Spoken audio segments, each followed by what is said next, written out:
are today in Budapest. Here's our boat behind me and the famous chain bridge, and we're just about to go out for the day. See you later. The biggest Roman Catholic church, as majority of the Hungarians would be Roman Catholic until today. This is Saint Stephen's Basilica. You can seat 4,500 people, and it's all marble inside. 16 different colors. Here we start going down on the main street of the Pest side. Only in the 19th century they broke down the city walls around the Pest. So that tiny downtown area until the 19th century was Pest. And the outskirts were basically agricultural fields and not really inhabited. But in the 19th century they broke down the city walls, and the Pest part, the flat area, obviously started developing much more rapidly. These big public buildings like the Basilica, the Parliament, they were all built on the Pest side, cheaper, easier, and big apartment buildings. So that's when the main street of the Pest side was also forming. Nowadays the whole street is added to the World Heritage List. I'll tell you later why. And along this street you will find the most elegant shops. You see Gucci coming up. On the right side, very beautiful, really elegant department stores. And in the neighboring cities, lots of theaters, clubs, nightclubs, and the opera house is also situated here. And that's the one on the left side. We simply call it the jewel box. It's so richly decorated, neo-Renaissance building inside communist times, so you can imagine. A piece of the Berlin Wall here on the left, an iron curtain, and the victims of 1956 revolution. How cool is that? And the pictures on the wall, and obviously lots of stories of these two dictatorships are very interesting.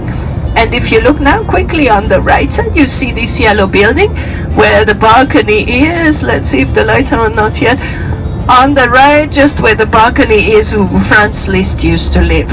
So the first music academy was in this building and was much smaller. He could open his French doors, look down to the concert hall, and listen to any of the concerts he wanted. At the beginning, if you remember, there were these tall buildings and hardly any green. And now the street is getting wider. You see all the green, and the houses are getting slowly lower because this street connects the downtown with the city park, the recreational area. So the design is getting more and more leisurely. So all these buildings are very highly protected. The European Union is giving us money to cover the building because our winters are very wet. Lot of snow, lot of rain. They try to save the building because they have to redo it as much as possible. The really rich ones by the 19th century, of course, even the factory owners could afford a house like this. Nowadays not possible. It's broken up into smaller apartment buildings. We have rich people, but they choose to live in the Buddha Hills where you get big gardens, ancient parks, stuff like that. And of course the modern buildings, the devastation of the Second World War was immense. Two-thirds of the city was devastated. So it wasn't possible to rebuild it all. And that's what you see now on the left side. This is Hero Square because of all the heroes that are represented by the statues. You can follow the whole Hungarian history up from the very beginning, 9th century, when we arrived here. That's why the millennium was celebrated in the 19th century.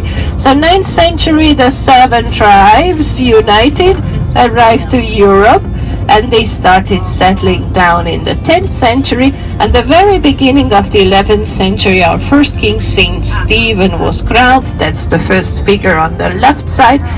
And then 500 years of really very great history until the second figure over here, King Matthias. Hungary was occupying the whole Carpathian Basin. You know, this is where we are, the Carpathian Basin.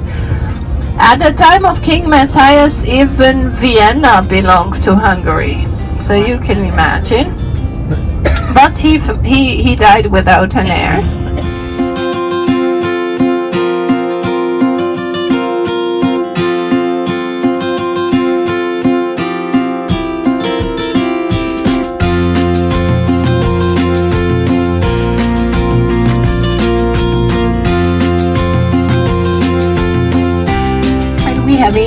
Indian elephant. So we have an Indian style elephant house. Have a look. That's the one on the left side. And we also have the hippo couple bathing in this hot thermal water inside the elephant house. Please look on the left side. This is the former exhibition hall. So it looks like a castle. It is called Vajdahunyad Castle, but it's actually an exhibition hall that was used for the millennium, and all the architectural styles that were ever applied in the country. So over 30 architectural styles are into that. In that castle, and that's the agricultural, bless you, agricultural museum. And the ice skating ring that was also open for the millennium. That was the biggest ice skating ring for the time.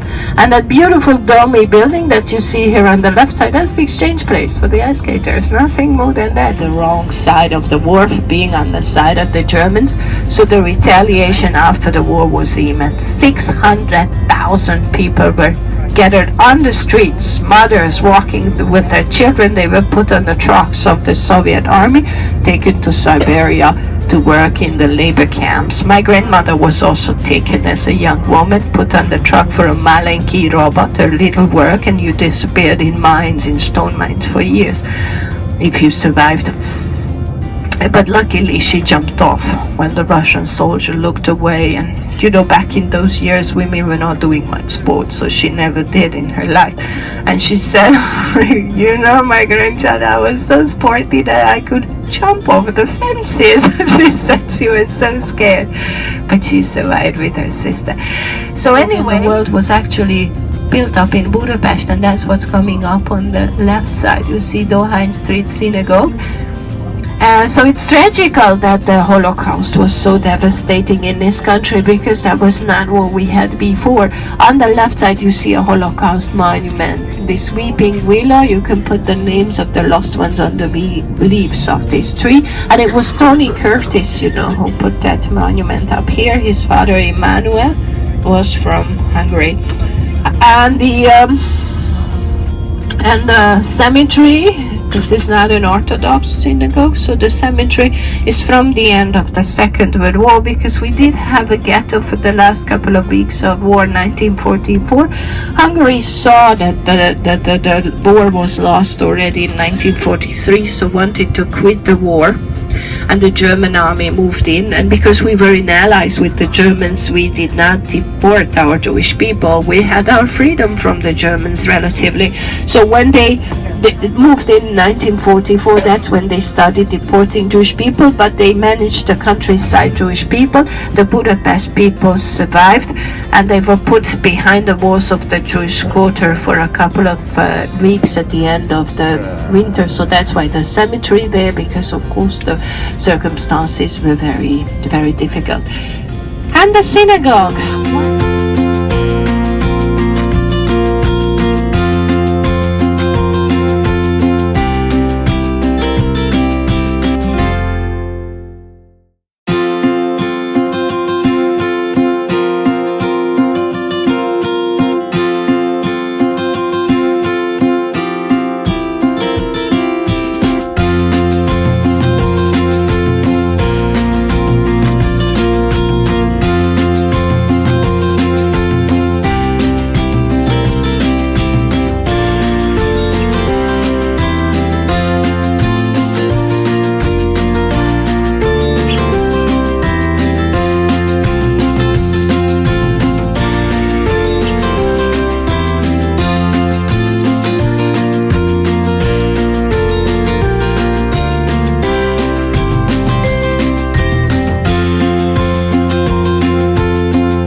Buda, on the Buda riverside of Budapest.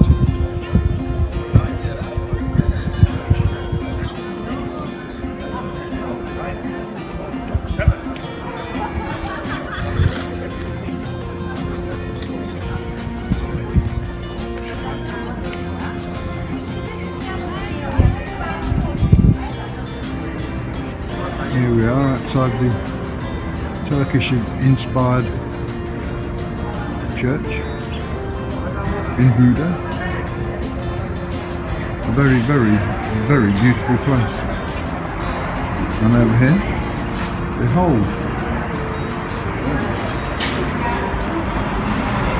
over the river Danube, the Pest part of Budapest skyline.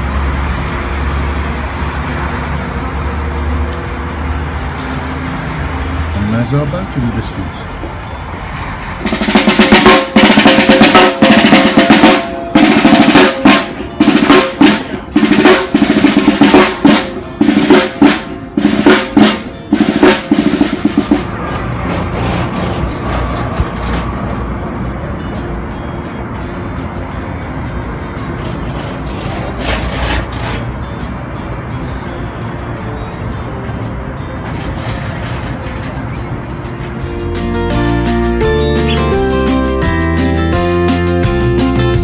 This is the Theatre of Comedies on the left side with all the musicals and lovely performances. And here is the diplomatic quarter that we turn into.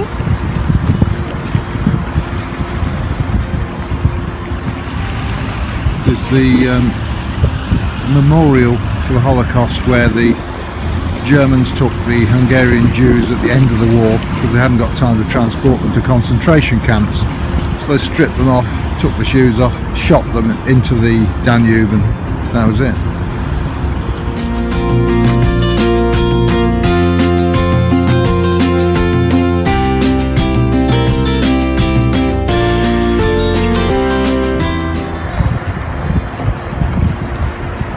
This is the Houses of Parliament, which was really based on ours. Might be able to see a bit of a likeness.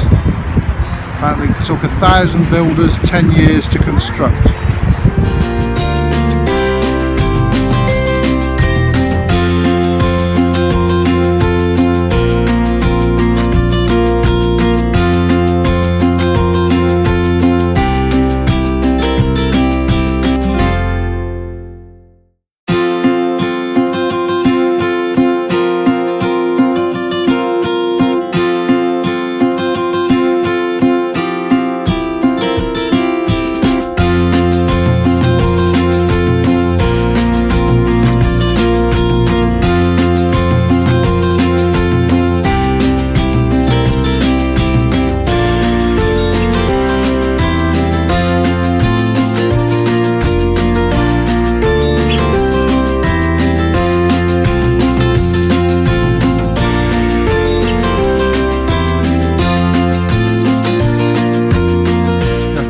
Reagan, which they're very fond of because Ronald is the chap, as I spin round.